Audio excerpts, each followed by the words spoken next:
Hola a todos y bienvenidos. En este video me gustaría hablar acerca del teorema de divergencia.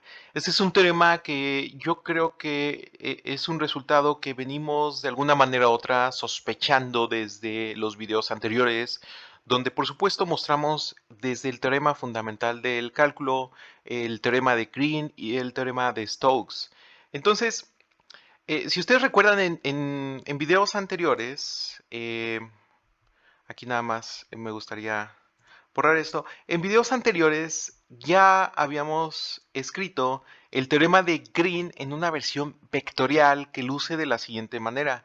Nosotros tenemos la integral sobre cierta curva C de f.n ds, que es igual a la doble integral sobre d del divergente de f de x y de a, donde C es la curva frontera de orientación positiva de la región plana D.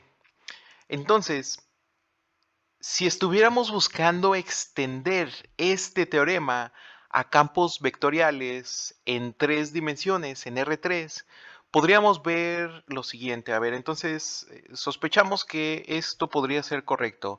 La doble integral sobre S, sobre cierta superficie S de f.n ds, es igual a la triple integral sobre E del divergente de f de x, y y z de v, donde S es la superficie frontera de la región sólida, de la región tridimensional E. Y resulta que esta ecuación es verdadera si se tienen las hipótesis apropiadas y se llama teorema de divergencia. Y de hecho vale la pena observar la similitud con el teorema de Green, con el teorema de Stokes, con el teorema fundamental del cálculo, en que relacionan la integral de una derivada de una función, que en este caso es el divergente de f, sobre una región con la integral de la función original f sobre la frontera de la región. Aquí vamos a cambiar esta frontera. Bien, entonces, en esta etapa, a estas alturas, es posible que deseemos revisar los diversos tipos de regiones en las que pudimos evaluar integrales triples en videos pasados, ya que los vamos a necesitar. Recuerden que las caracterizamos en tres tipos principales de regiones. Enunciamos y probamos el teorema de la divergencia para las regiones E mayúscula, que son simultáneamente, o sea, al mismo tiempo de los tipos 1, 2 y 3. Llamamos a tales regiones regiones sólidas simples. Por ejemplo, las regiones limitadas por elipsoides o regiones limitadas por cajas rectangulares. Estas son regiones sólidas simples. La frontera de E es una superficie cerrada y usamos la convención, que de hecho ya mostramos en videos anteriores, de que la orientación positiva es hacia el exterior, hacia afuera. Es decir, el vector normal unitario n se dirige hacia afuera desde nuestra región sólida, de nuestro volumen E. Así que, dicho esto, ¿qué les parece si enunciamos el teorema de la divergencia? Sea E una región sólida simple, es decir, un volumen simple, y sea S la superficie frontera, la cáscara de el cascarón que envuelve a E. Entonces, aquí tenemos la superficie frontera. Por supuesto, esta superficie está dada con orientación positiva, es decir, hacia afuera. Sea F un campo vectorial cuyas funciones componentes tienen derivadas parciales continuas en una región abierta que contiene a E. ¿Sí? A estas funciones componentes típicamente les llamamos en videos anteriores PQ y R mayúsculas. Ajá.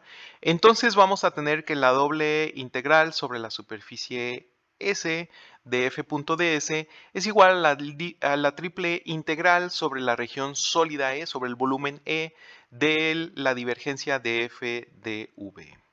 Así, el teorema de la divergencia establece que en las condiciones que nosotros dimos en el enunciado del teorema, el flujo de F a través de la superficie frontera de es igual a la integral triple de la divergencia de F sobre este sólido E. Ahora vamos a dar una demostración de este teorema. Vamos a tener que F es igual a P en la dirección I más Q en la dirección J más R en la dirección K.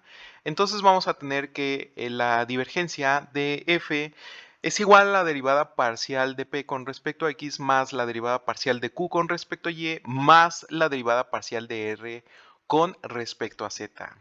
Entonces tenemos que la integral triple sobre este sólido, sobre este volumen E, de la divergencia de f de v es igual a la integral triple de E de la derivada parcial con respecto a P, perdón, de la derivada parcial de P con respecto a X de v más la integral triple sobre el sólido E de la derivada parcial de Q con respecto a Y de v más la integral triple en E de la derivada parcial de Q con respecto a R. Aquí, bueno, esto está escrito doble, así que, ¿qué les parece si lo eliminamos? Esto, la verdad, no debe de aparecer dos veces. Entonces, es un error que tenemos aquí. A esto me refiero que le vamos a sumar la integral triple sobre E de la derivada parcial de R con respecto a Z dv. Entonces, si n es la unidad normal hacia afuera de la superficie S, entonces la integral de superficie en el lado izquierdo del teorema de divergencia es de la siguiente manera. La integral sobre la superficie S de f.ds es igual a la doble integral sobre la superficie S de f.n ds. Una vez más, n es este vector normal unitario. Y esto es igual a la doble integral sobre la superficie S de P por I más Q por J más R por K, producto punto con N de S. Y esto es igual a la doble integral de P en la dirección I, producto punto con N de S, más la doble integral sobre S de Q en la dirección J, producto punto con N de S, más la doble integral sobre S de R en la dirección K, producto punto con N de S. Por lo tanto, para probar el teorema de divergencia, basta con probar las siguientes tres ecuaciones que obtenemos de aquí. Necesitamos probar que la doble integral sobre la superficie de P en la dirección I producto punto con N de S es igual a la triple integral sobre el volumen E de la derivada parcial de P con respecto a X de V.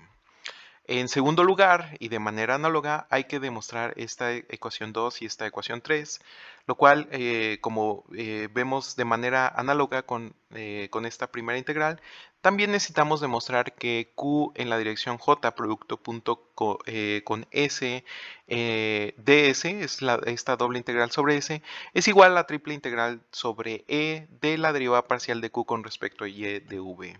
Y por último, tenemos que demostrar que la doble integral sobre la superficie S de R por K, producto punto con N de S, es igual a la triple integral sobre E de la derivada parcial de R con respecto a Z de V. Para demostrar la ecuación 3, por ejemplo, se usa el hecho de que E es una región de tipo 1. Entonces, al ser una región de tipo 1, nosotros podemos caracterizar a E de la siguiente manera. E es toda la terna de coordenadas para un punto en el espacio donde X y Y pertenecen a cierto dominio al cual llamamos D, y la coordenada z está acotada por dos funciones continuas, u1 de x y y u2 de x y y, donde D es una proyección de esta región E sobre el plano XY. Entonces, debido a esta ecuación donde la triple integral sobre este volumen E de f de x, y, z de v es igual a la doble integral sobre la región D de la integral desde u1 hasta u2 de f de x y y z de z de a, se tiene lo siguiente. Vamos a tener que la triple integral sobre e mayúscula de la derivada parcial de r con respecto a z, dv es igual a la doble integral sobre la región D desde u1 hasta u2 de la derivada parcial de r con respecto a z. ¿Sí? Esto integrado primero con respecto a z y después con respecto a dA. Entonces, por el teorema fundamental del cálculo, y dado que esto es una derivada parcial, entonces tenemos lo siguiente. Vamos a tener que la triple integral sobre el volumen, sobre el sólido E, de la derivada parcial de R con respecto a Z, esto integrando con respecto al volumen, es igual a la doble integral sobre la región D de R de X, Y, U2 de X y Y, menos R evaluado en X, Y, U1 de X y Y de A. Entonces, la superficie frontera S consta de tres piezas. Vamos a tener las siguientes piezas. Primero, vamos a tener la superficie inferior, ¿sí? A la cual nosotros la vamos a llamar S1, ¿sí? Entonces vamos a ponerle aquí este nombre a la superficie inferior. La superficie superior es S2 y posiblemente una superficie vertical S3, ¿sí? Esta superficie que rodea a E. Bien, entonces esta es una superficie de frontera. Entonces, que se encuentra por encima de la curva frontera de D. Esto quiere decir que S3 se encuentra por encima de esta curva frontera que rodea a esta zona llamada D, esta zona, digamos, de color rosa. Y S3 se encuentra por encima de esta curva de color anaranjado. Muy bien. Entonces, puede suceder que no aparezca S3 como, por ejemplo, o sea, que S3 no exista, como por ejemplo el caso de la esfera. En ese caso, no tenemos S3. Observe que en S3 se tiene que K por producto punto de K con N es igual con 0. ¿Por qué? Porque K es vertical y N es horizontal, es decir, son dos vectores perpendiculares y nosotros sabemos que el producto punto de dos vectores perpendiculares es simplemente 0. Entonces vamos a tener que la integral doble sobre S3 de R por K por producto punto con N de S es igual a la integral doble sobre S3 de 0 de S y esto es simplemente igual con 0. Por lo tanto, independientemente si hay una superficie vertical, es posible escribir lo siguiente. Vamos a tener que la integral sobre la superficie de R por K, producto punto con N de S, es igual a la doble integral sobre la superficie 1 de R por K, producto punto con N de S, más la doble integral sobre la superficie S2 de R por K, producto punto con N de S. Entonces, la ecuación de la superficie 2 es simplemente z igual a u2 de x y y, donde por supuesto x y y pertenecen a este dominio D, ¿sí? Este dominio que vive en dos dimensiones, ¿sí? Que nosotros mostramos en esta figura. Muy bien, entonces seguimos y la normal exterior n apunta hacia arriba. Por lo que la ecuación que nosotros tenemos aquí, que es la doble integral sobre la superficie S de f.ds, es igual a la doble integral sobre el dominio plano D de menos p por la derivada parcial de g con respecto a x, menos q por la derivada parcial de g con respecto a y, más r, eh, más R, esto, bueno, esto integrando con respecto de A. Entonces, si nosotros esta ecuación que ya se ha mostrado anteriormente, en esta ecuación reemplazamos a F por R por K, se tiene lo siguiente. Vamos a tener que R por K, realizando el producto punto con N de S, esto siendo integrado dos veces sobre esta superficie S, es igual a la integral sobre el dominio D de R de X, Y, U2 de X y Y de A. Por otro lado, en S1 se tiene que Z es igual a U1 de X y Y, donde por supuesto X y Y pertenecen a nuestro dominio D, pero aquí la normal exterior N apunta hacia abajo. Así que se multiplica por -1, ¿sí?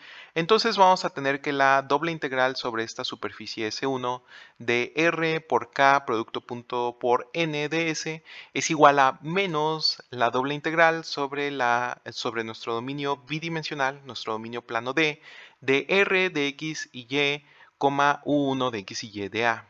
Entonces la ecuación mostrada anteriormente, que nosotros teníamos antes, es decir, que la doble integral sobre la superficie S de R por K, producto punto con N de S, que era igual a la suma de las dos integrales dobles, una en S1 y la otra en S2, se convierte en lo siguiente. Vamos a tener que esto es igual, esta integral va a ser igual a la doble integral sobre el dominio bidimensional, el dominio plano, de r de x, y, u2 menos r de x, y, u1 de x y y de a. Entonces, comparando con la ecuación que habíamos mostrado anteriormente, noten ustedes que los lados derechos son idénticos. Entonces, tenemos que los lados izquierdos son iguales, es decir, la doble integral de rk.n de s es igual a la triple integral sobre el sólido E de la derivada parcial de r con respecto a z de v, que es lo que nosotros precisamente concluimos aquí, ¿sí? Entonces, con esto ya demostramos la ecuación 3 de la lista de las tres ecuaciones que nosotros debemos demostrar. Entonces, las ecuaciones de hecho 1 y 2 se prueban de manera análoga, de manera similar, utilizando las expresiones para E como una región de tipo 2 o una región de tipo 3 respectivamente. Recordemos que habíamos supuesto que es una región simple. Observe que el método de prueba del teorema de la divergencia es muy similar al teorema de Green. El teorema de la divergencia a veces se le denomina el teorema de Gauss, en honor al gran matemático alemán Carl Friedrich Gauss, quien vivió de 1777 a 1855, quien descubrió este teorema durante su investigación de la electrostática en Europa del Este. El teorema de la divergencia se conoce como el teorema de Ostrogradsky en honor al matemático ruso Mikhail Ostrogradsky, quien vivió de 1801 a 1862, quien publicó este resultado, de hecho, en 1826. Aquí nosotros tenemos una fotografía, una pintura del gran matemático Carl Friedrich Gauss. Muy bien. Si queda cualquier duda, por favor, déjala en los comentarios o ponte en contacto conmigo y nosotros nos vemos en el siguiente video. Hasta luego.